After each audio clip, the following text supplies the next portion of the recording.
une nuit mystérieuse enveloppe la ville, apportant de nouvelles aventures. Pendant ce temps, dans l'un des bars, une bière fraîche et houblonnée attendait déjà ses clients. Dans une ambiance bruyante et joyeuse, l'un des jeunes hommes se lève et proclame qu'il a été accepté aujourd'hui à l'Académie Afriya. Il invite tout le monde à boire un verre avec lui, puis s'installe à sa place et s'assoit avec son voisin. À son tour, il lui fait une remarque, à laquelle le jeune homme réagit très violemment en disant qu'il ne sait pas à qui il s'adresse. L'un de ses compagnons lui a demandé de se calmer, mais le jeune homme n'a pas cédé et a frappé la table avec son gobelet. Puis il se rassit et dit qu'en l'honneur du grand jour, il lui pardonnait. Ils commencèrent à discuter vigoureusement de l'histoire qu'ils avaient évoquée à table, à propos de l'escadron de héros sans égal. L'homme assis à côté d'eux dressa l'oreille. À la tête de ces héros se trouvait l'élu. Il s'appelait Kyle, ainsi que l'arc divin Remia et la Vierge sacrée Sarah. Mais il y avait quelqu'un d'autre. Le magicien H. Ranel Van Trias, un autre, a déclaré qu'il était lesté et, malgré cela, est devenu le chef de la tour de magie. Il n'a pas été mémorable pendant toute la durée de la marche, et Kyle a fait tout le travail, alors que la veille, une escouade de héros incomparables s'est présentée. Les habitants l'ont reconnu et se sont mis à crier qu'ils étaient revenus pour les aider à lutter contre le mal. Les démons étaient partout, volant dans le ciel et rampant sur le sol. À ce moment, Kyle marchait devant l'escadron. Il se dirigea vers l'une des ruines et, posant le pied sur une pierre, regarda ce que l'incorrigible mal avait fait. Le héros choisi, Kyle Torben, était vraiment un homme courageux et guerrier, avec le reste des héros derrière lui. Arco Divino Remia a affirmé qu'ils étaient trop nombreux et qu'il ne serait pas facile d'affronter cette armée. La sainte jeune fille Sarah répond qu'ils ont le principal héros choisi, Kyle, et qu'il faut donc le laisser faire son devoir. Ils ont vu les créatures se répandre partout et ont réalisé qu'ils ne pouvaient pas faire face. Ils voulaient faire sortir l'armée de la capitale. Soudain, le sorcier des cendres, Ranel Van Trias, se tient derrière eux et, posant une main sur l'épaule de Kyle, leur assure le contraire. Il s'est jeté dans l'épicentre même des monstres et a utilisé ses super-pouvoirs. Le sorcier Van Trias traversa l'ouragan et atterrit juste devant eux. Sarah et Remia ne comprenaient pas quand il avait le temps. Comme il était derrière tout le monde, Kyle décida de se taire à ce moment-là. À ce moment-là, le sorcier des cendres, Ranel Van Trias, appliquait des boucliers magiques et descendait en piqué pour affronter les démons. Il plaça des marqueurs magiques là où les monstres étaient en pandémonium, achevant ainsi la préparation de la compétence. Et il s'empressa d'appliquer la prochaine compétence magique. Il avait bien compris ce qu'il devait faire. Puis ses mains se couvrirent d'éclairs, déclenchant l'explosion magique. Ce qui s'est passé immédiatement, c'est que les soldats ont été impressionnés par le travail d'un escadron de héros incomparables. À ce moment-là, le chef des monstres voulut affronter l'escouade de héros. Le sorcier Trias a été le premier à entrer dans la mêlée, ici aussi, en utilisant une autre capacité magique. Il a littéralement contenu le monstre avec sa magie, le tour suivant étant une poussée magique. Les autres héros de l'escadron observent, Maïd Sarah constatant qu'il n'y a plus d'intérêt à battre en retraite. Beau Remia a déclaré qu'il prenait trop de risques en utilisant les compétences magiques les plus rudimentaires. En racontant tout cela à Kyle, elle espérait qu'il serait d'accord avec elle, car selon elle, le sorcier était stupide. Pendant ce temps, Van Trias travaillait toujours à la préparation d'un nouveau cadeau pour les démons. Cette fois, une chaîne magique exécutée par le même mage de cendre les attendait, des cercles magiques divergeant sur le sol. Il lance ensuite la capacité activée sur le monstre tout aussi rapidement. Paralysant le chef des démons, la foudre l'enveloppa complètement. Après l'avoir maintenu dans cette position pendant quelques secondes, il se tourna vers les autres et appela Kyle. Au même instant, il saisit son épée et s'élança pour asséner son coup le plus puissant au monstre. Le lendemain, après avoir vaincu les démons, l'escouade de héros est félicitée par les citoyens de la ville. Tous les gens ont crié le nom de Kyle et ont sincèrement remercié leur protecteur magique. Le sorcier Van Trias s'est mis à la remorque du reste des héros, comme s'il se tenait à l'écart de l'événement. Les festivités battent leur plein et ne se terminent que le lendemain. Pendant ce temps, à la maison de l'escadron des héros sans égal, on discutait des prochaines étapes. Le sorcier Sandré Trias demanda aux autres où ils allaient aller cette fois-ci. Il retire sa capuche de sa tête et observe attentivement les réactions ambiguës des héros. Soudain, Kyle déclara que personne d'autre n'irait nulle part avec Trias. Le sorcier fut surpris d'entendre cette réponse. Kyle a expliqué qu'à l'origine, ils s'étaient unis pour détruire le roi démon qui était mort, et que la paix était revenue dans le royaume. Mission accomplie donc, mais sans se retourner, il ajoute que rien d'autre ne les lie. Après qu'il se soit tourné vers lui, le magicien au milieu de la salle s'est découragé. Kyle annonce alors le verdict final, l'expulsion de Van Trias de la Hero Squad. Le jour où il a bu dans le bar, les jeunes l'ont encore jeté à la rue. L'un d'entre eux a supposé, à cause de son apparence, que le sorcier devait être fort, mais il ne s'est pas battu. Van Trias ne comprenait toujours pas pourquoi il avait été exclu de l'équipe des héros. Il l'a dit à haute voix. Les garçons lui demandèrent de quoi il parlait, mais le sorcier ne les remarqua pas. ni la situation dans laquelle il se trouvait, et continua à réfléchir. Après tout, c'est lui qui a fait le plus gros du travail, et il pense que si l'escadron est devenu si célèbre, c'est surtout grâce à lui. Les jeunes essayèrent de comprendre ce qu'il marmonne, supposant qu'il s'agit des divagations d'un ivrogne. Van Trias se leva et se secoua. Il n'avait toujours pas trouvé de réponse à sa question principale, à savoir pourquoi il avait été banni de l'escadron. Les adolescents menacèrent de le frapper. Le sorcier marchait dans leur direction et n'avait qu'une chose en tête. Après tout, il en a tué autant qu'il a pu, et des dragons et bien d'autres monstres. Il avait peur aussi, mais il continuait. En particulier, lorsque Kyle a rencontré le roi des démons, il s'est simplement enfui par lâcheté. Par conséquent, celui qui a infligé des dégâts critiques est le sorcier des cendres, Van Trias. À ce moment-là, il a littéralement activé la magie bleue et s'est dirigé vers les jeunes brutes. Il était convaincu que tout le monde aurait dû crier son nom à ce moment-là, que c'était lui qui aurait dû recevoir les applaudissements. Mais ce n'était tout simplement plus nécessaire. L'un des plus petits intrus commença à réaliser qui se tenait devant eux, mais ne put prononcer un mot. Le sorcier cendré déclara qu'il leur enseignerait l'intelligence et s'empressa d'appliquer ses connaissances. Pendant ce temps, un abricot vole vers la tête de Ranel qui hurle de douleur. Se frottant la tête, il a déclaré qu'il ne s'attendait pas à une telle réaction à ses malédictions. Le professeur, caressant sa barbe grisonnante, répondit qu'il ne s'attendait pas à un tel changement de la part de son élève. Il la regarde attentivement et s'adresse à elle en l'appelant Ranel. En réponse, il jette un coup d'œil surpris à son professeur. Il l'a prévenu que lorsqu'elle franchirait cette porte, elle s'appellerait Rania Van Trias, et qu'à partir de ce jour et de cette minute, Rania deviendrait l'enseignante de l'Académie Aphria. Le professeur lui demande à nouveau si c'est ainsi qu'il veut vraiment vivre sa deuxième vie. Il répondit que 5 ans s'étaient écoulés depuis la victoire sur le roi démon, et que depuis lors la paix régnait sur la terre. Et désormais, il ne sera plus jamais un héros, car il s'est fait une raison. Il a dit qu'il n'avait plus besoin de continuer ainsi, et qu'il avait pris une décision. Il deviendra professeur titulaire à l'Académie de magie d'Aphria, et commencera une nouvelle vie en faisant table rase du passé. Le coucher de soleil était exceptionnellement beau, et les oiseaux volaient avec insouciance au-dessus de la forêt. Soudain, dans la forêt, l'homme est attaqué par des chiens démoniaques. Il tombe à terre et tente de les chasser loin de lui, mais il s'approche lentement. Ils avaient des cornes le long du crâne, leurs yeux blancs sans pupilles terrifièrent le jeune homme. L'un des chiens grogna. Il ouvrit grand ses mâchoires pour révéler des crocs oblongs et acérés. Le son du grognement était perçant. Le jeune homme a eu peur et a cru que c'était la fin. Il a fermé les yeux et s'est couvert avec sa main, ce qui a provoqué des éclaboussures de sang sur le sol. Entendant le son distinctif, il ouvrit les yeux de peur et vit devant lui un spectacle effrayant. Le sorcier tua l'un des démons en utilisant sa magie, la meute des autres hésita à continuer à l'attaquer et battit en retraite. Ce sorcier était l'ancien sorcier des cendres de l'escadron des héros, Ranel Van Trias. Les bêtes démoniaques s'éloignaient de plus en plus du type. Le jeune homme utilise à nouveau ses pouvoirs magiques pour vaincre les animaux. Il dirigea son pouvoir magique vers les chiens démons, qui furent renversés et s'envolèrent loin de l'homme. Ranel Van Trias avait déjà vaincu un roi démon. Du sang coulait sur le sol. Tous les chiens démons continuèrent à voler grâce à la force du type. L'un d'entre eux s'arrêta tout de même et resta les pattes au sol. Ranel avait acquis une force incroyable. Il se tenait au centre du combat, l'énergie magique l'entourant. Il retourna son pouvoir vers le chien démoniaque, qui hurla à l'agonie. La force de Ranel était si grande qu'il put abattre la bête démoniaque une seconde fois. Ranel étendit les bras et poussa tous les chiens démons du quartier. Il n'était plus en vie. Chaque pouvoir a son prix. Une forte explosion se fit entendre dans la forêt, à l'endroit où Ranel s'était battu avec les chiens démons. Ranel regardait au loin, victorieux, mais quelque chose approchait derrière lui. En effet, le type avait tué le roi des démons, mais son corps était toujours scellé. Dans le dos de Ranel, un chien démoniaque s'approcha. Il ouvrit la gueule, espérant manger le garçon. Il se rapprochait déjà du jeune homme. Le démon chien ouvrit plus grand sa gueule et s'apprêta à déchirer le cou du sorcier. Ce saut sur le corps de Ranel permet aux démons de le retrouver où qu'il soit, car ils souhaitent se venger de leur maître. Le démon chien qui avait attaqué Ranel fut très surpris de le voir utiliser sa magie.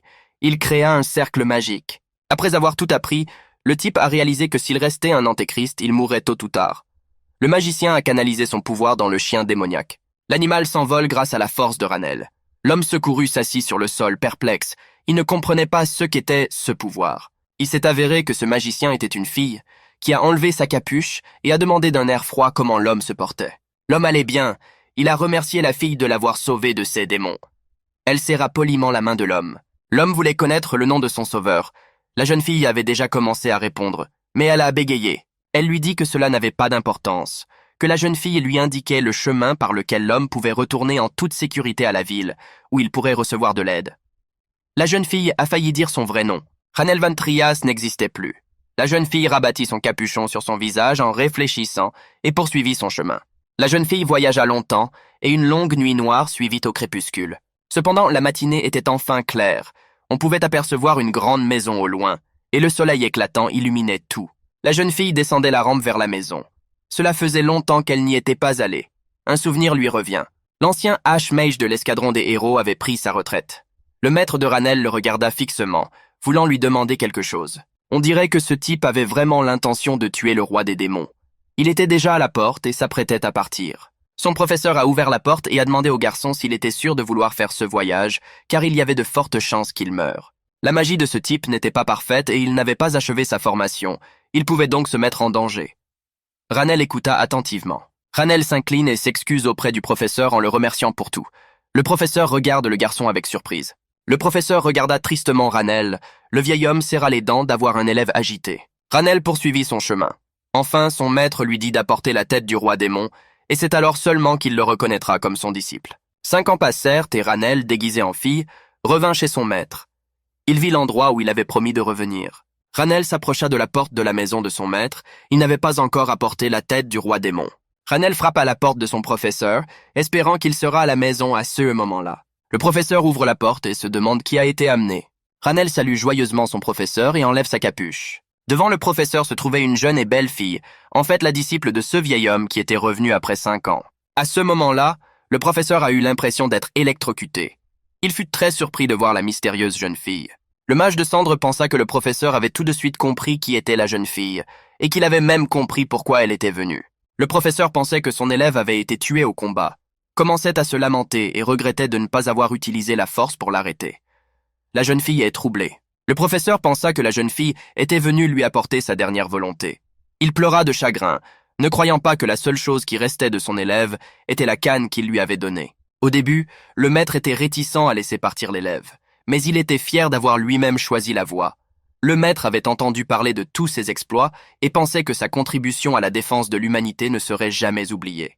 La jeune fille a essayé de tout expliquer au professeur, mais il n'a même pas voulu l'écouter. Elle ne sait pas quoi faire. Elle commença à tout expliquer à son professeur.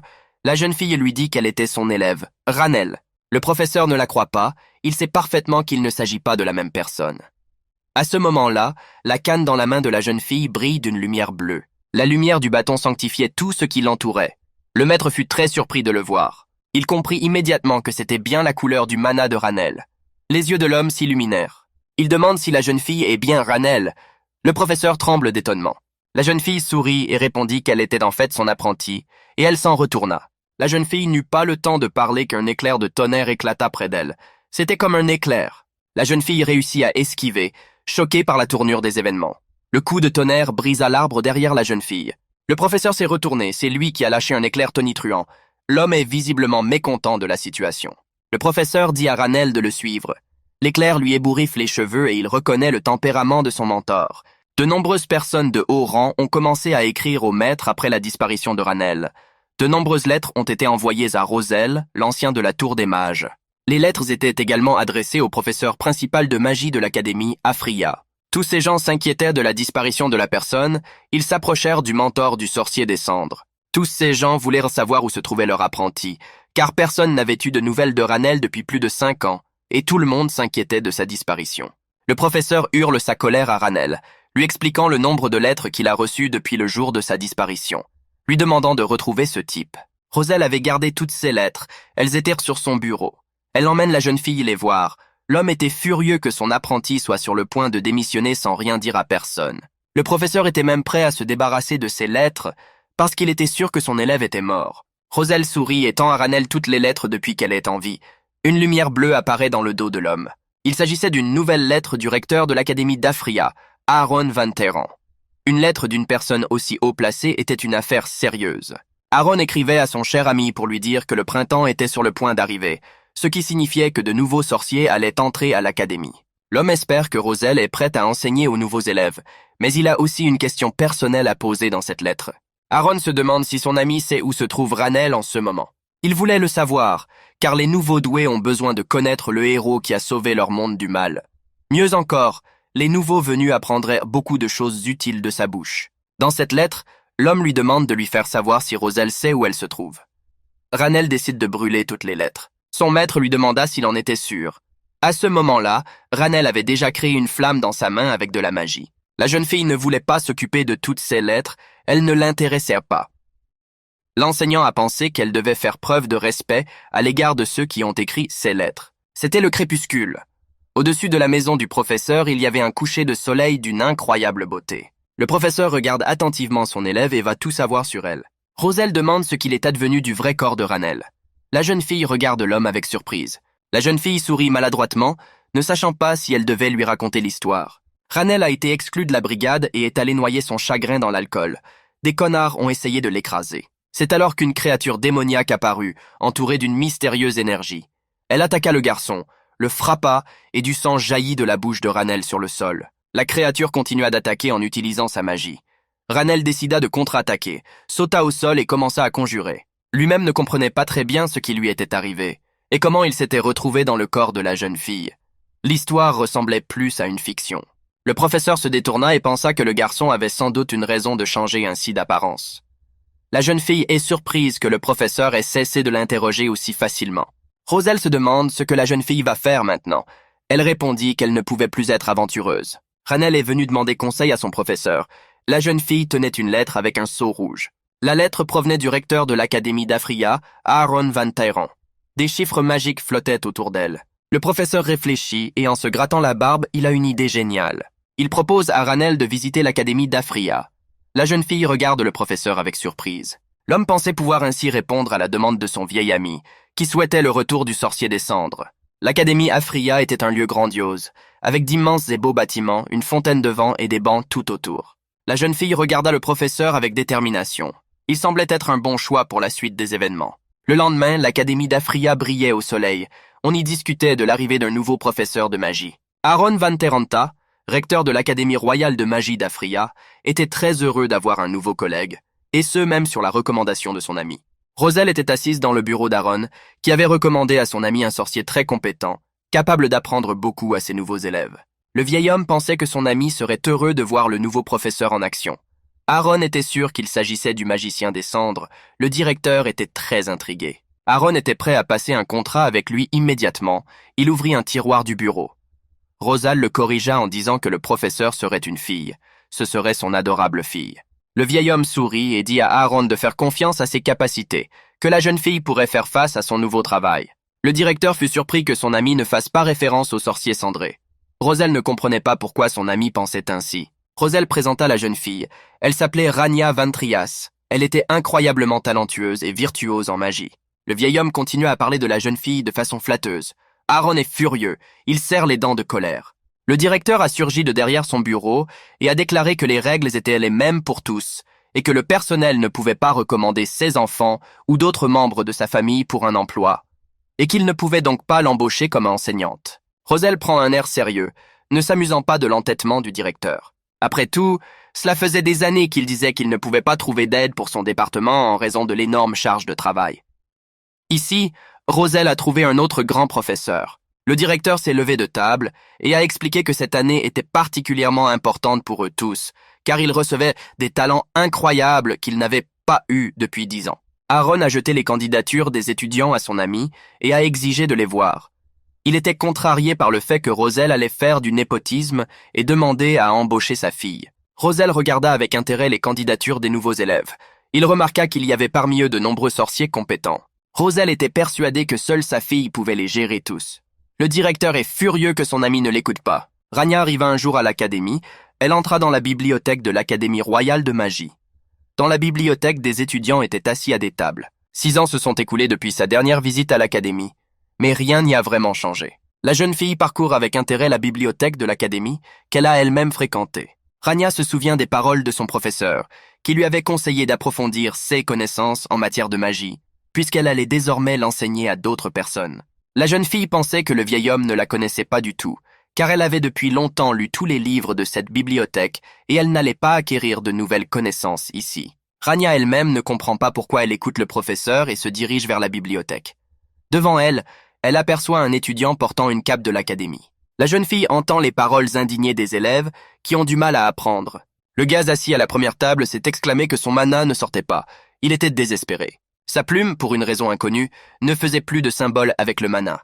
Un cercle magique fut dessiné sur la feuille du garçon, mais il n'était pas complet. Le bibliothécaire a demandé au garçon de se taire. Le garçon voulait que ses amis l'aident avec la manne, mais ils ne pouvaient pas le faire non plus. L'un des garçons fixa ses lunettes et pensa que son mana n'était que dans la bibliothèque, et qu'il y avait probablement un lien. Les autres pensaient que seul un novice pouvait penser cela. Rania écoutait le dialogue des garçons, comprenant qu'ils ne pouvaient pas laisser sortir Mana car cela valait la peine de se concentrer un peu plus sur elle. Un homme vêtu d'une robe d'académicien s'avança vers elle. L'homme en robe de chambre se heurte à l'épaule de la jeune fille. Il s'agit de la 4e princesse, Lady Ayla, qui passe sa vie dans la bibliothèque. La jeune fille a été renversée par Rania, elle a laissé tomber tout son matériel d'études. La jeune fille commence à ramasser tous les papiers éparpillés. Rania en ramassa un qui contenait un dessin d'une sorte de cercle magique. Rania regarda le papier avec surprise. Ayla est une enfant bénie par les étoiles, considérée comme surdouée. Elle est entrée dans leur académie cette année. On attendait beaucoup de la jeune fille, le directeur estimant qu'elle devait apprendre auprès des meilleurs. Razel avait également entendu parler d'elle, car même la royauté devait être formée en raison de la loi martiale. Roselle prend le CV d'Ayla et le regarde attentivement. La photo de la jeune fille y est collée. Les restes de l'armée du roi démon ravageaient encore leurs terres, et l'escouade de héros ne pouvait plus les combattre car le chef avait exclu le mage cendré de l'escouade de héros. Le directeur a dit à son ami que son élève était la raison pour laquelle cette fille était venue dans son académie, qu'ils se connaissaient tous les deux. Le directeur fit allusion au retour du sorcier cendré et dit qu'Ayla espérait le rencontrer en tant qu'apprenti. Roselle fit semblant de ne pas entendre son ami. Le directeur est scandalisé que son ami ait amené sa fille à sa place.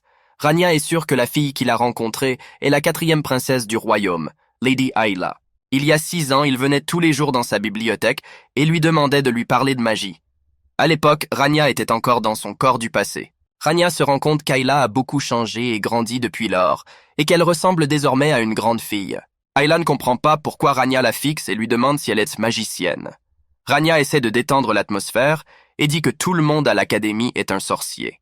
La jeune fille n'était pas d'accord avec elle, car le nombre de sorciers incompétents augmentait chaque jour. Beaucoup de gens ne connaissent pas les bases de la transformation de la magie en chaîne, mais prétendent connaître un grand nombre de sorts. Mais ils ne sont pas de taille face à un mage cendré. Beaucoup de ces sorciers sont morts sur le front parce qu'ils ne savaient même pas comment construire correctement des chaînes magiques et lancer le bon sort. La jeune fille espère que Rania sera d'accord avec son point de vue. Rania lui dit qu'elle a raison et lui tend les papiers épars. Ayla s'excuse de s'être laissée emporter par la conversation et remercie la jeune fille de l'avoir aidée à rassembler ses notes. Ayla s'apprête à partir, mais Rania s'aperçoit qu'elle a laissé tomber une autre feuille de papier. Elle arrête la jeune fille. La jeune fille regarda la feuille, qui contenait le même diagramme du mystérieux cercle magique. Ce cercle magique était une barrière. La jeune fille voulait arracher la lame des mains de Rania. Sur la feuille figurait le dessin d'une rare barrière de Sukebara. Rania n'est pas pressée de rendre ce diagramme à Ayla. Rania comprit qu'il s'agissait de développement mort-vivant. Le circuit était un spécimen très intéressant. Ayla était surprise que la jeune fille le sache, après tout, ce circuit était un trophée de l'équipe des héros. Aucun sorcier n'a réussi à déchiffrer ce schéma pour l'utiliser dans la bataille. Rania a dit que ce n'était pas si difficile à comprendre. Ayla essayait de le déchiffrer depuis des mois. Elle doutait que la jeune fille connaisse la solution. Rania pensa qu'il suffisait de scanner l'écriture autour du cercle. La jeune fille demanda à Ayla si elle avait essayé cette méthode, car elle n'était pas si difficile. Le visage de la jeune fille est sans expression de surprise. Ayla était furieuse de l'excès de confiance de la jeune fille. Elle exigea d'activer le sort ici et maintenant. Elle considérait les paroles de la jeune fille comme des insultes à l'égard d'un membre de la famille royale. Rania accepta de faire ce que la jeune fille lui demandait. Elle se mit à essayer d'utiliser son mana. La jeune fille montra les premiers signes du sort. La jeune fille fit alors un second geste, mais son mana ne sortit pas. Ayla expliqua qu'elle ne travaillerait pas tant que la jeune fille serait là à cause de sa bénédiction stellaire. La jeune fille était littéralement en train d'extraire le mana de tous ceux qui l'entouraient. Rania comprit ce qu'elle devait faire pour activer la barrière. Il fit un signe de la main et commença à utiliser Manu. Des symboles et des cercles magiques apparurent autour de lui. La jeune fille posa le pied sur le sol, un cercle magique apparut sous son pied. Toute la bibliothèque est remplie du mana de Rania. Les disciples furent surpris par la force inhabituelle du mana de la jeune fille. Ils n'avaient jamais rien vu de tel auparavant. Les enfants n'ont pas compris d'où venait cette énergie si forte qui remplissait toute la salle de la bibliothèque. Ils se rendirent compte que ce n'était certainement pas la princesse Mana. Des symboles magiques apparurent partout. Rania voulait absolument prouver à la jeune fille qu'elle avait raison. Elle continua à utiliser sa force et à construire une barrière de protection. Ayla était sûre que c'était impossible. La jeune fille regarda avec surprise les actions de Rani. La jeune fille a conjuré la barrière de Sukebar en un instant. Elle savait exactement comment expliquer clairement aux élèves son erreur de déchiffrage. À cet instant, la puissance du mana de Rania détruisait tout autour d'elle.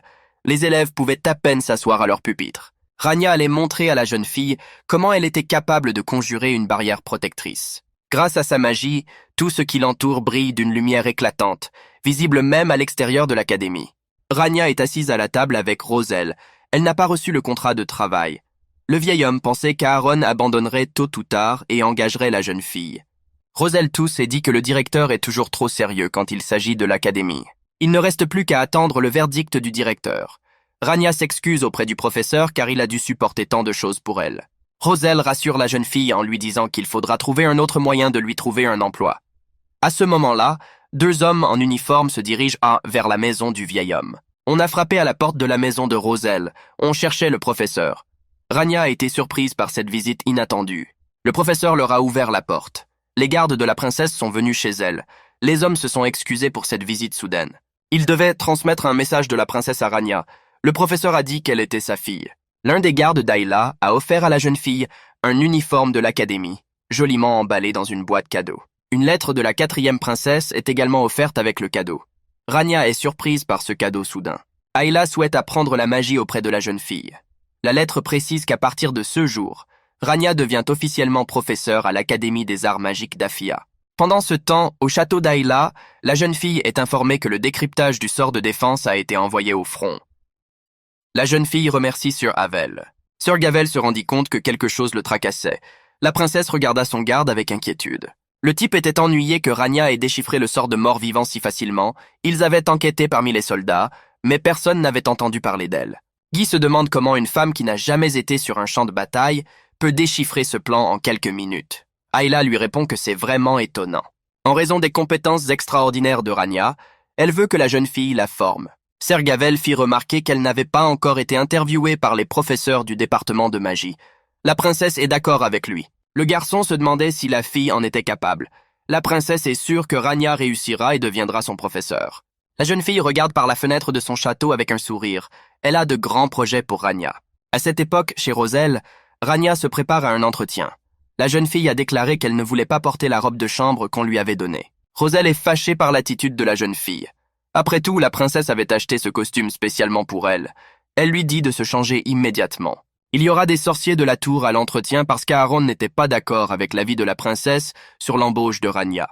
En plus d'elle, de nombreux élèves talentueux se sont inscrits cette année et le directeur ne veut que les meilleurs professeurs pour les enseigner. Le vieil homme a fait remarquer que, puisque la princesse elle-même a vu un potentiel dans la jeune fille, elle ne peut pas avoir honte et que Rania doit avoir l'air digne. La jeune fille accepte néanmoins d'enfiler le costume qu'on lui a donné. Elle se regarde dans le miroir. Rania avait l'air d'une vraie professeure d'académie.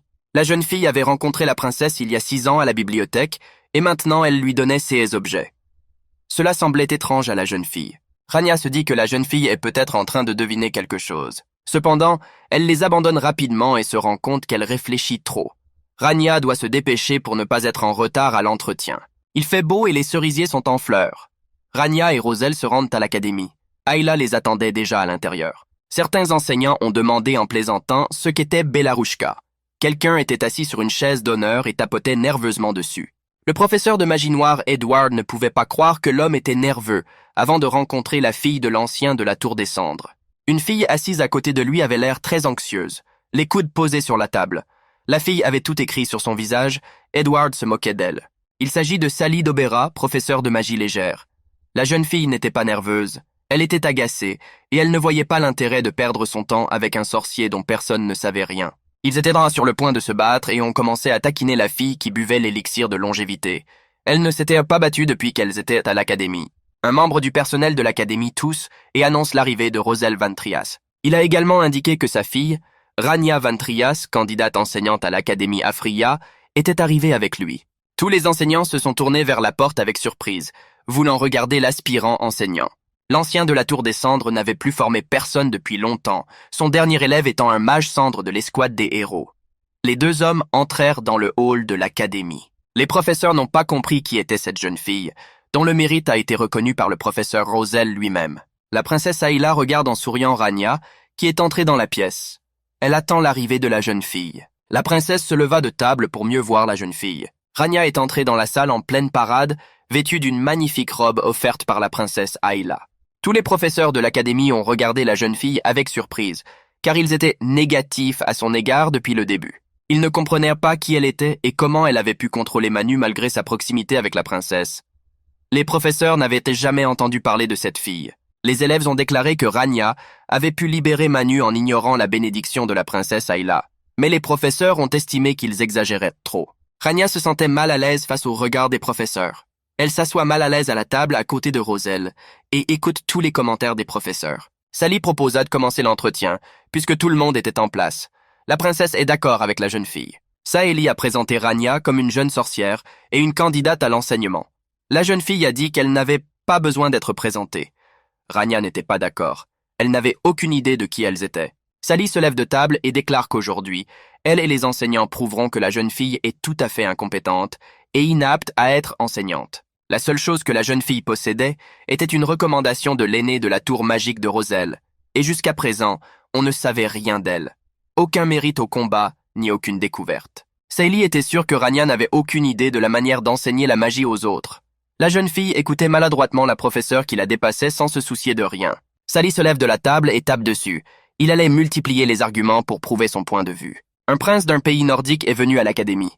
C'était un jeune homme très robuste. Il est le chef de la famille Grace et le futur roi du Nord, ainsi qu'un jeune homme extraordinairement talentueux.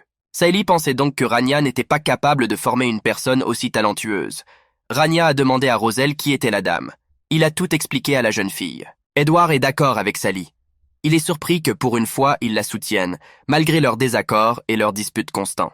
Les enseignants ont estimé que Rania n'avait tout simplement pas l'expérience nécessaire pour travailler avec des élèves aussi compétents. Les professeurs ont commencé à parler du sorcier le plus fort des premières années, surnommé Bernua. Ce type pouvait terrasser à lui seul de nombreux adversaires à l'aide de son épée. Edward commence à faire l'éloge du jeune homme, disant que Bernua est un garçon incroyablement fort qui a vaincu tous les gangs de la ville. Rania a demandé de qui parlait. Les professeurs, il s'agissait d'un garçon des bidonvilles doté d'une magie inhabituelle qui avait été entraîné par Barbe Noire. Sally et Edward ont recommencé à se disputer pour savoir qui était le plus fort parmi les premières années. Ils faisaient tous deux la promotion de leur candidat.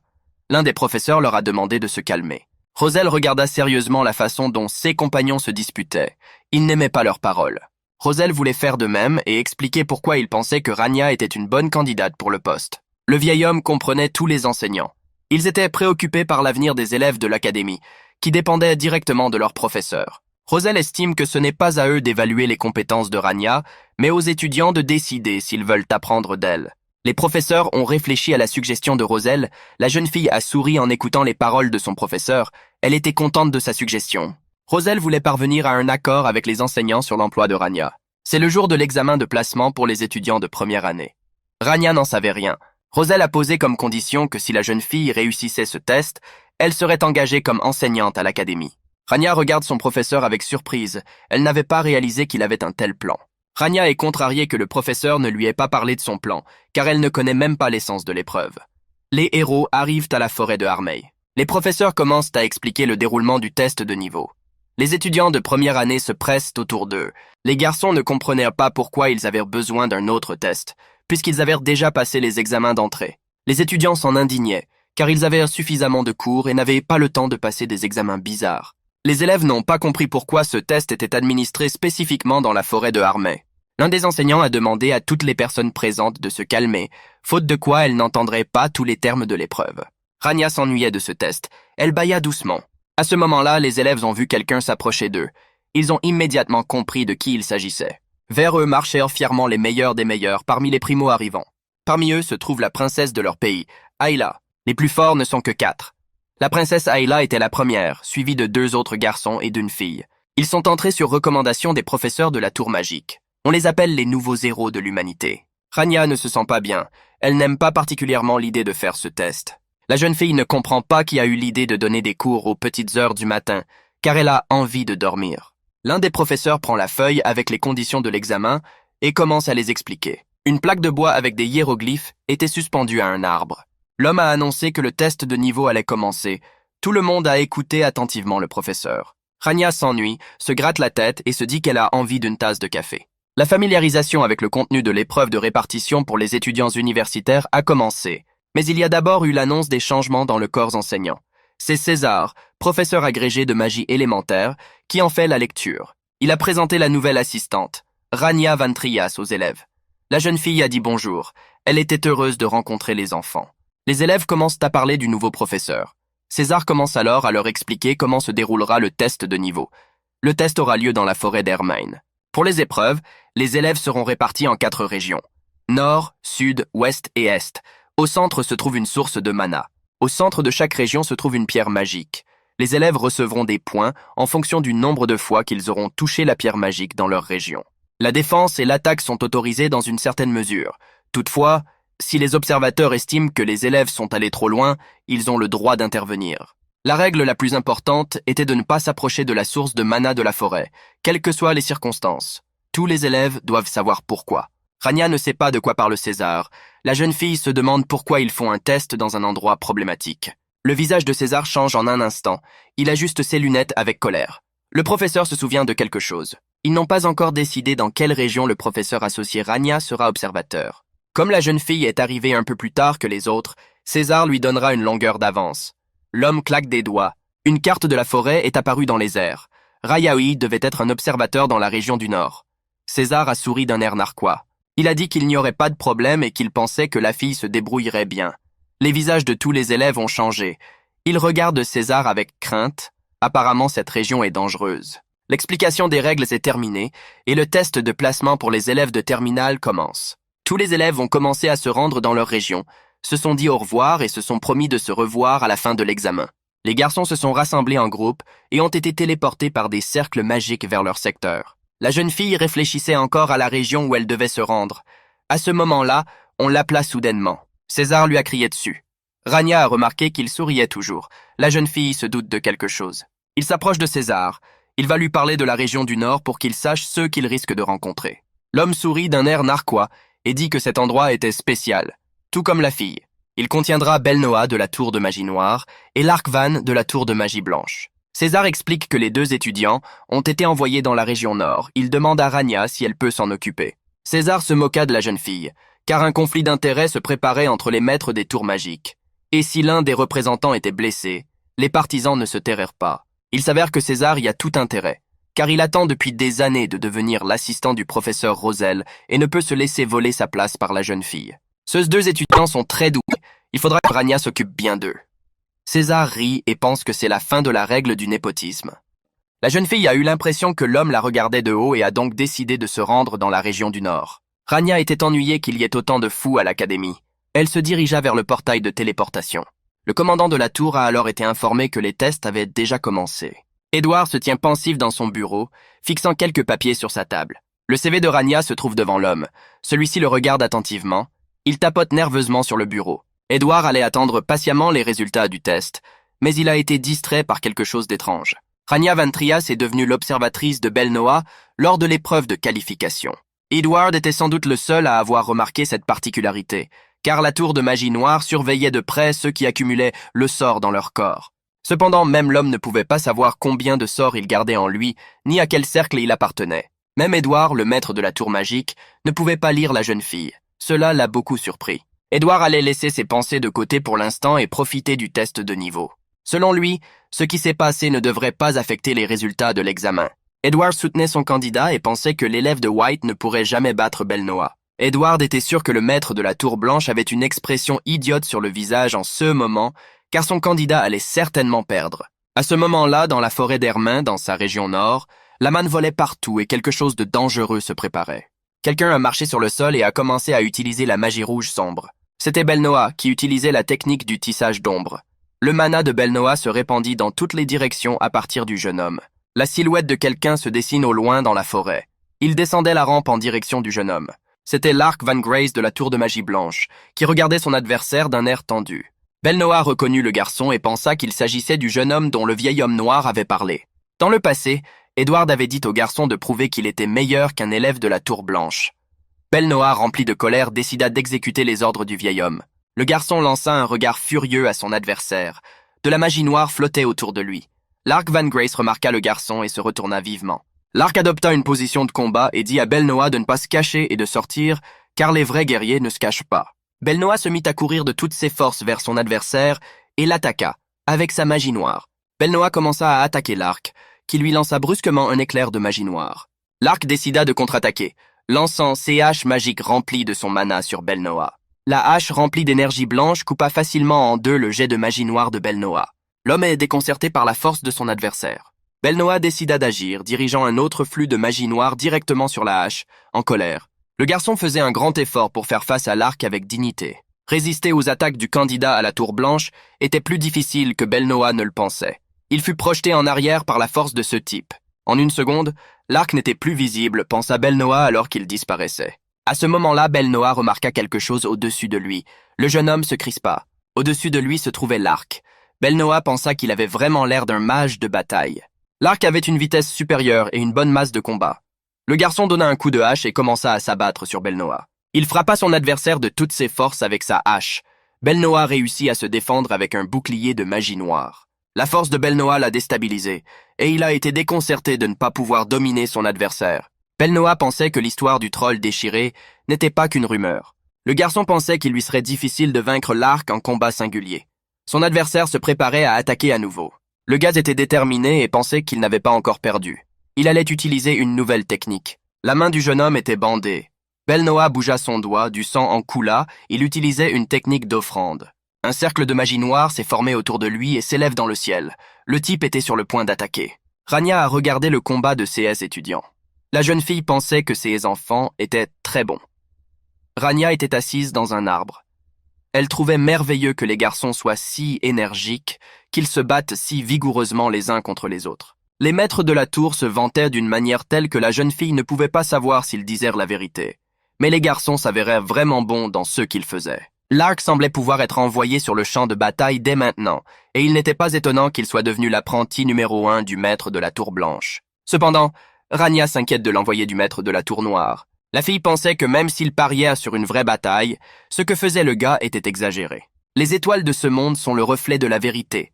Elles fournissent elles-mêmes le pouvoir aux magiciens en fonction du prix qu'ils paient. Le lieu de l'échange sacré est la balance divine.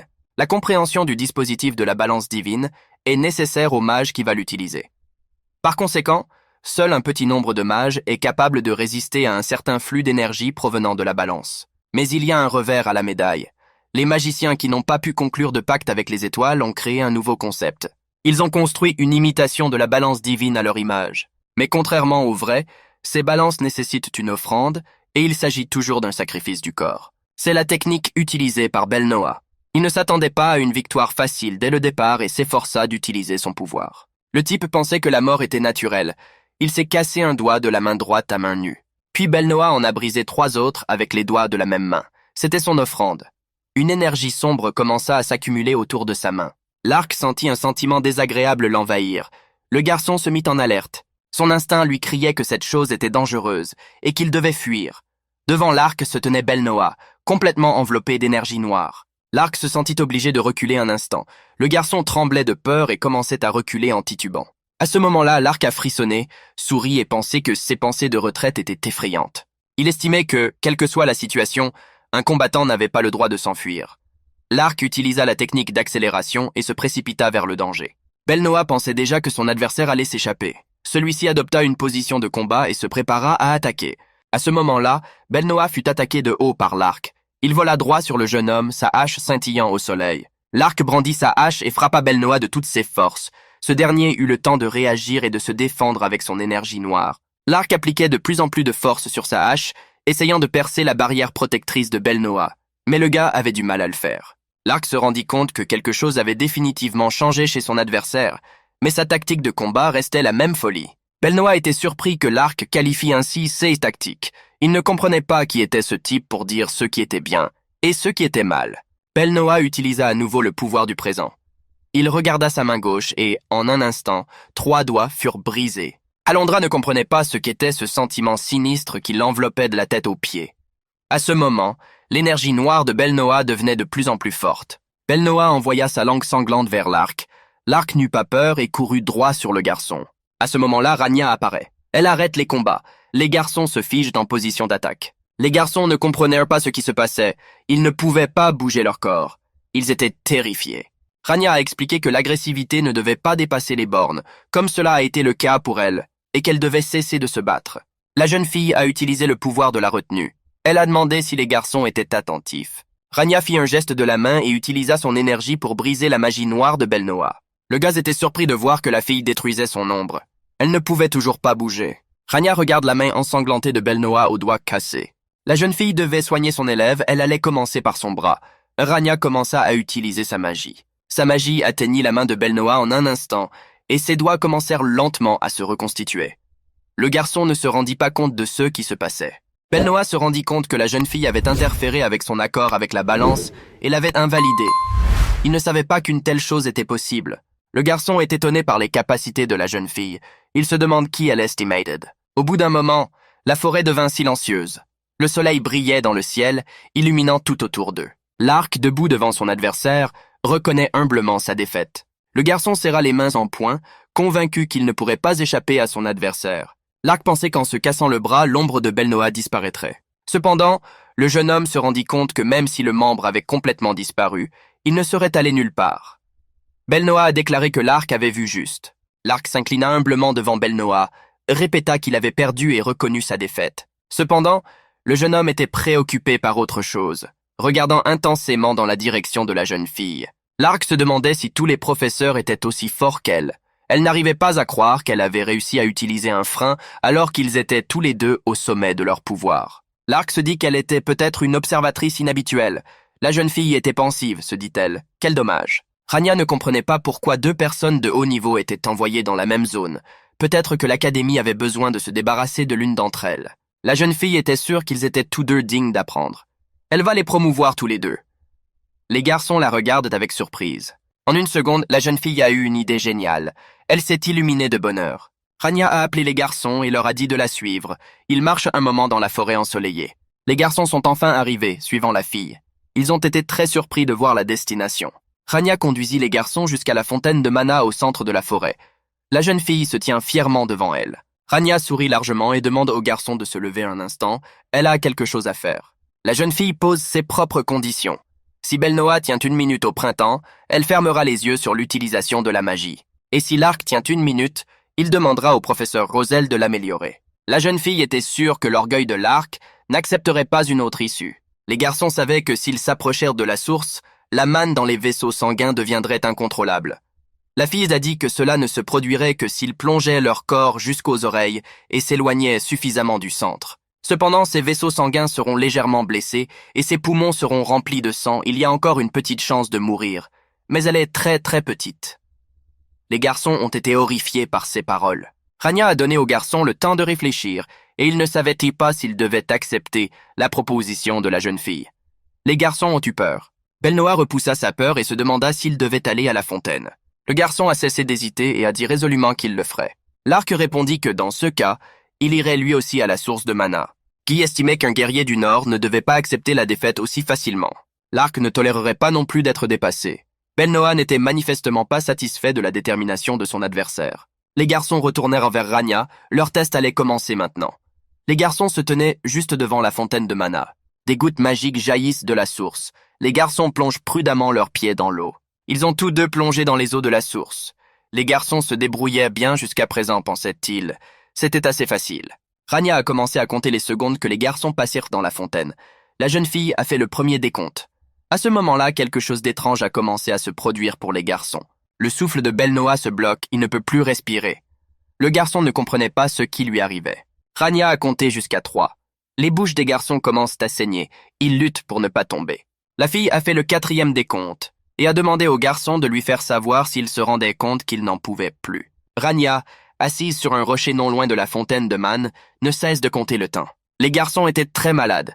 Ils avaient du mal à supporter l'épreuve. Leurs vaisseaux sanguins éclataient. Leurs poumons se remplissaient de sang. La fille a compté jusqu'à 5. Elle s'est assise avec ennui sur un rocher, les pieds dans l'eau. Pendant ce temps, 2 autres disciples se trouvaient à proximité de la fontaine de Man de la forêt d'Hermen. Ils avaient l'air très fatigués et respiraient difficilement. Les enfants n'ont pas réalisé à qui ils avaient affaire et comment ils devaient se battre contre un tel pouvoir. Les élèves se battèrent contre d'autres enfants d'1 an. Ils ne pensaient pas qu'ils seraient aussi forts. Les garçons se sont battus contre l'héritière de la tour grise. Ils pensaient qu'elle se battait trop sérieusement contre eux. Les garçons remarquèrent que cet endroit était un peu étrange. Il y avait des courants de mana partout. Les garçons se sont immédiatement sentis mal. Ils ne pouvaient plus respirer. L'un d'eux devina qu'il y avait une source de mana dans cette direction. Les garçons pensèrent qu'il ferait mieux de faire demi-tour, car s'ils continuèrent dans cette direction, ils commenceraient à cracher du sang, car aucun sorcier n'était en sécurité à cet endroit. À ce moment-là, Rania continua à compter tranquillement le temps pour Belnoa et l'arc. Elle en est déjà à 46. Les garçons étaient déjà sur les nerfs, le sang jaillissant de la bouche de Belnoa. La jeune fille compte jusqu'à 47. Rania prononça nonchalamment le nombre 48, l'arc étant à peine capable de se tenir debout à cause des effets négatifs de la fontaine de mana. La fille se tenait devant les gars. Elle en comptait 49, les gars n'avaient plus l'air en vie, leur corps souffrait de cette épreuve. Rania a l'air de s'ennuyer et compte jusqu'à petit 50. Elle assiste calmement au supplice des garçons. Au décompte suivant de la jeune fille, la conscience de l'arc s'obscurcit de douleur. Il commence à se rappeler les événements du passé lorsqu'il s'est retrouvé seul face au blizzard dans les montagnes. À ce moment-là, il a ressenti de la peur et de l'impuissance. L'image de son père est apparue devant les yeux du garçon. Il lui demanda farouchement s'il connaissait les noms de ceux qui pouvaient vaincre cette peur et cette impuissance. L'arc serra les dents et pensa que ces hommes étaient appelés de grands guerriers. Son père lui avait appris que les vrais guerriers du Nord pouvaient surmonter tous les défis et devenir plus forts. L'arc était déjà au bout du rouleau. Les jambes de l'arc tremblent. L'eau éclabousse autour d'elle. La jeune fille compta jusqu'à 57. Les 2 fois suivantes, du sang commença à couler des yeux de l'arc. Tout ce qui l'entoure devient noir. Le garçon a tenu 1 minute à la fontaine de mana. Dans son dernier souffle, il a levé la main. Le garçon ne peut plus se tenir debout et tombe sans connaissance. Rania le relève. La jeune fille mit l'arc en bandoulière et pensa qu'elle avait bien résisté à l'influence de la fontaine. Rania est prête à s'acquitter de cette tâche en 30 secondes, car la position de l'arc n'est pas favorable. La jeune fille porte le garçon sur la terre ferme. Malgré les difficultés, l'arc tient bon et fait même 3 pas en avant. Rania a jeté le garçon à terre. La jeune fille regarde Belnoa et lui dit que l'Arca a plus de courage que lui. Mais le jeune homme n'est pas si simple. Il sacrifie des gens pour rester à flot. Belnoa a utilisé le pouvoir de l'échange et s'est cassé 2 doigts pour supporter cette épreuve. Rania reconnaît la détermination de Belnoa. Elles finissent, la fille sort le garçon de l'eau par le cou.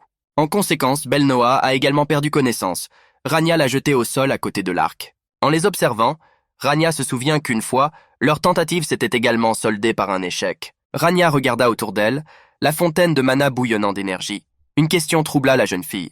Je ne comprenais pas ce qui lui arrivait maintenant. La jeune fille se sentait normale près de la fontaine. Si cette forêt s'appelle Hermène, c'est à cause du vieil arbre du même nom, qui a été donné à Aplia par un ancien dragon magicien.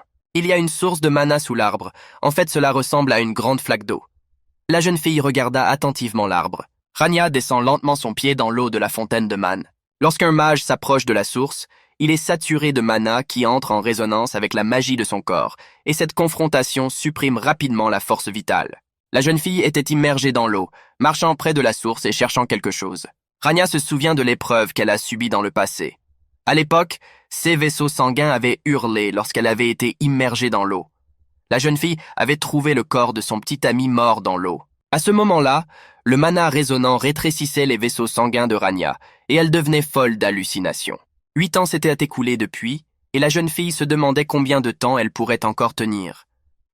Elle avait attaqué le territoire du roi des démons et s'était laissée envahir par l'énergie maléfique, mais elle devait ressentir quelque chose. La jeune fille continue de marcher sur l'eau, puis s'arrête soudainement. Rania est troublée. La jeune fille avait déjà atteint le centre de la fontaine de mana sans rien ressentir. Rania allait parfaitement bien. Rania sourit et se dit qu'elle doit admettre quelque chose. Toutes les épreuves du passé avec les autres comme héros n'ont pas été vaines, et la jeune fille est maintenant beaucoup plus forte qu'elle ne l'était à l'époque. À l'époque de l'Académie, César était très fâché que personne de la région du Nord n'ait été examiné. L'homme était furieux et pensait qu'à ce rythme, il pourrait être blâmé. Il regarde Rania et Roselle assises devant lui. César pensa que la jeune fille avait une expression ridicule sur le visage, et il s'attaqua aux 2 étudiants, mais elle regardait l'homme. César serre le papier sous sa main avec fureur. Il est sûr qu'on le rendra responsable de la défaite, car il est l'aîné. Roselle caresse pensivement sa barbe grisonnante et constate que les propos de César sur l'interdiction de passage ne sont pas tout à fait exacts. César suppose que l'homme prendrait le parti de Rania parce qu'elle est sa fille. Le vieil homme est sûr que le jeune homme a également vu le rapport. Le rapport indique que Lark Van Grace fait preuve d'un haut niveau d'alphabétisation et d'une excellente résistance. Il y a aussi la caractérisation de Belnoa. Lorsqu'il est mis à l'épreuve, ce type excelle en magie et en combat. Roselle a déclaré avec assurance que tous deux étaient des talents qui méritaient une éducation décente dans son académie. C'est donc à la demande de l'observateur que ces deux-là ont été amenés devant les disciples aînés. Le vieil homme sourit. À ce moment-là, Roselle évoque l'ordre d'inscription du directeur. La feuille tombe sur la table. Les garçons ont été évalués objectivement en fonction de leurs capacités et la relation entre les tours de magie noire et blanche n'a rien changé. Les deux garçons étaient inscrits dans la même classe. Le vieil homme demande si ce n'est pas grâce à César. L'homme est perplexe. Il serre les dents de frustration. César est d'accord avec Rosal. Il a pris la décision de mettre fin à la réunion. Rania et son professeur quittent le bureau de César. La jeune fille soupire et se demande comment César ne se lasse pas de vivre ainsi. Rosal haussa les épaules et réalisa que la jeune fille avait bien réussi son premier test de niveau. Il était très fier d'elle. Rania sourit largement. Elle était très intéressée par la participation au test de niveau. Après tout, le parcours des garçons dans l'apprentissage de la magie était quelque peu similaire au sien. Cependant, les garçons se battaient, surtout au corps à corps. Et la fille pensait que puisqu'ils avaient de la magie, ils devraient l'utiliser. Le vieil homme se rendit compte qu'il s'agissait de mages de combat. Rania n'aimait pas cette approche après tout. Si les garçons utilisèrent la magie sur le champ de bataille, ils ne souffriraient pas autant. Roselle est surpris d'entendre cela. Le vieil homme était sûr que Rania ne se doutait même pas que c'était grâce à elle que les mages de combat étaient apparus. À ce moment-là, la jeune fille continua à expliquer sa position. Roselle dit à la jeune fille d'arrêter de se plaindre et d'aller à l'infirmerie pour prendre des nouvelles de ses élèves. Rania dit qu'elle est en route. La jeune fille emprunte le long couloir qui mène à l'infirmerie où sont allongés les garçons. Rania pensait avoir atteint l'endroit où devait se trouver l'infirmerie. De l'autre côté du couloir, elle voit deux personnes s'approcher d'elle. Rania détourna le regard, surprise, espérant distinguer les visages de ceux qui marchèrent dans le couloir. C'était le professeur Sally, suivi d'un homme. Sally aperçoit Rania et se tourne vers elle. Le professeur a demandé comment un observateur qui ne savait pas comment faire les tests décemment pouvait oser venir ici. Sally a eu l'impression que Rania la regardait avec insistance. L'enseignante s'approche de la jeune fille. Bien qu'elle soit maintenant sur le terrain de l'académie, la jeune fille est toujours enseignante dans la tour colorée, et elle considère que c'est une courtoisie élémentaire que Rania doit lui accorder. Sally a vu que la fille le regardait d'un air renfrogné et qu'elle se comportait comme si l'endroit lui appartenait. Sally sourit d'un air renfrogné et se dit qu'elle devrait faire entrer quelques règles de savoir-vivre dans la tête de la jeune fille. Sally marche sur le pied de Rania. Elle pense que la jeune fille est une magicienne dont le nom n'est que mensonge. Selon elle, la jeune fille ne mérite pas sa position. Sally attend donc les excuses de Roselle. Elle traite l'institutrice de la petite fille de grand-père inutile. À ce moment-là, le visage de Rania change. Rania pense que Sally est foutue. Elle regarde le professeur d'un air tendu. Rania s'apprête à attaquer le professeur à l'improviste, pour être plus dangereuse. Edward observe le conflit entre les filles. Il se dit qu'il devrait y mettre fin avant que les choses ne dégénèrent. Edward a essayé d'arrêter Sally en lui demandant d'arrêter. L'enseignante l'ignore et commence à utiliser sa magie. Sally commença à conjurer, des éclairs de magie blanche apparaissant tout autour d'elle. Edward essayait toujours de l'arrêter. Rania pensait que le professeur avait perdu la tête. Célier dirigea un flot de sa magie vers Rania, qui restait comme perplexe, immobile. La magie blanche de Sally avait presque atteint la jeune fille. Elle lui jeta un regard froid. Cependant, Sally n'allait pas faire de mal à Rania. Elle savait comment contenir son pouvoir et arrêter sa magie au bon moment. À ce moment-là, une explosion se produit juste au-dessus de Sally. Le plafond s'est effondré. Sally recula sous l'effet de la surprise. La jeune fille regarda avec effroi le résultat de la magie de Rania. Il y avait un trou brûlé dans le plafond. Des morceaux se détachaient. Sally pensait qu'Edward avait intercepté son sort et l'avait redirigé. Mais l'homme savait qui était la source d'énergie. Edward n'arrivait pas à croire que Rania avait redirigé la magie de Sally et augmenté la puissance de son coup. Même maintenant, l'homme ne s'est pas rendu compte qu'elle activait son sort de réserve. Rania se tenait mal à l'aise dans le dos de Sally. Edward tousse. Il essaie de désamorcer une situation tendue. Edward demande à Sally ce qu'il y a de bon à agir de la sorte et lui demande de ne pas se ridiculiser. La jeune fille est très en colère lorsqu'elle entend cela. Edward se tourna vers Rania avec crainte. Il savait qu'elle s'inquiétait pour son élève et lui proposa de partir. Rania était plus qu'en colère. Ses yeux brillaient de la lumière de la magie bleue. Et ils sont sortis tous les deux, toujours en train de se disputer, Sally disant que sa fierté était en jeu et réprimandant Edward. Rania les entendit parler. La jeune fille avait amené ses élèves près de la fontaine de mana, elle était donc prête à recevoir un coup sur la tête. Cependant, elle était très fâchée que Sally s'en prenne à ses chaussures. Rania lève la tête et regarde le résultat de son action, un trou dans le toit de l'académie. La jeune fille se dit qu'elle a fait une grosse bêtise. C'était une journée ensoleillée et claire, avec des sakuras en fleurs dans la cour de l'académie. Le soleil brillait dans le ciel. Les pas de quelqu'un se font entendre sur le parquet de l'académie. Une jeune fille marchait dans un des couloirs de l'académie. Le garçon à côté d'elle a été surpris par sa présence. Elle était l'une des élèves les plus fortes de l'académa. L'un d'entre eux s'éloigna de la jeune fille en courant jusqu'à la fontaine de mana. Les garçons pensaient qu'il était impossible de regarder la fille pendant longtemps. Tous les élèves étaient effrayés par sa présence. La jeune fille était l'héritière de la tour magique grise. Elle s'appelait Lesty Eleanor. Lesty s'assit dans l'une des rangées de la salle de classe. Elle posa son manuel devant elle. Les autres élèves la regardèrent avec méfiance. Assise dans le public, la jeune fille réfléchit. Il y a 2 jours, dans la région ouest de la forêt d'Hermen, Flattery tenait une pierre magique entourée de 10 familiers. Elle les manipulait tous à la perfection. Les élèves observent la jeune fille derrière les buissons.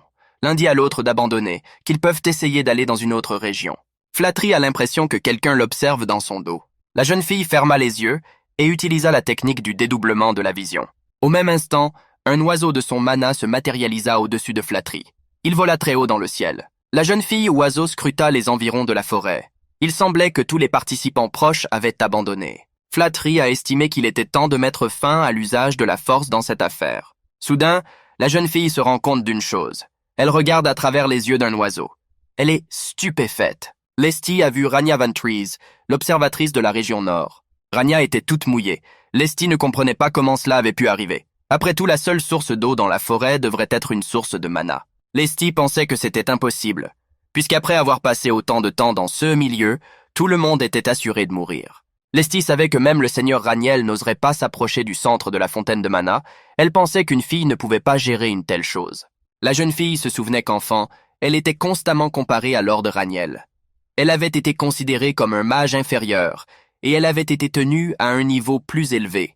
Flattery se sentait mal à l'aise dans la salle de classe. Elle avait un air déprimé sur le visage. La jeune fille serra les dents.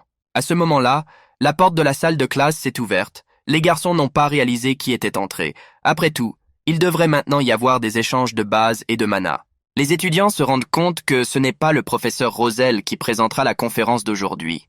Lesty regarde attentivement sa nouvelle enseignante. Elle la reconnaît. « Professeur, saluez les élèves. » Le professeur était Rania. Elle a dit qu'elle enseignerait aujourd'hui à la place du professeur Roselle. La jeune fille s'est présentée comme son assistante et a dit qu'elle était heureuse de voir les élèves. Après la fermeture, on a commencé à parler du nouveau professeur. De nombreuses rumeurs circulaient au sujet de la jeune fille dans l'académie. Belnoa a également assisté à la conférence. La princesse Ayla est également assise dans la salle de classe. Elle est heureuse de voir Rania. Les élèves savaient que la jeune fille avait été préparée par des relations.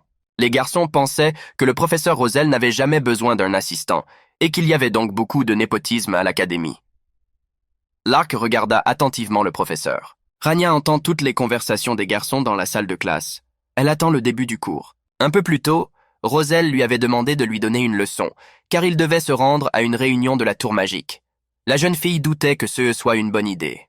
Flattery fut surprise de voir qui présenterait la leçon d'aujourd'hui. La fille n'avait pas de visage. Rania distribue les feuilles de devoirs aux enfants. Elle les place sur les bureaux. La jeune fille a expliqué qu'aujourd'hui, les enfants devaient accomplir une tâche, mais qu'ils étaient libres de poser des questions. Au moment même où quelqu'un dans le public a levé la main, cet étudiant avait une question à poser. Rania est surprise car ils viennent de commencer et il ne devrait pas y avoir de questions pour l'instant. La jeune fille autorise l'élève à poser des questions. Lesty a levé la main et a demandé des conseils sur la manière de résoudre la 30e tâche. Les garçons ont commencé à parler entre eux. La 30e question portait sur la théorie de l'horloge divine, et seul le professeur Roselle pouvait y répondre. Apparemment, la fille avait décidé de faire une blague au professeur, ce qui amusait les garçons.